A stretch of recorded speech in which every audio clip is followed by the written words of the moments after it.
No.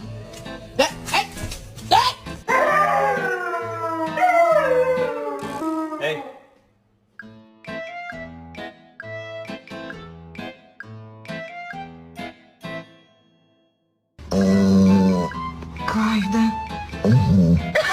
That's an onion, not a ball. Give it to me. Drop it.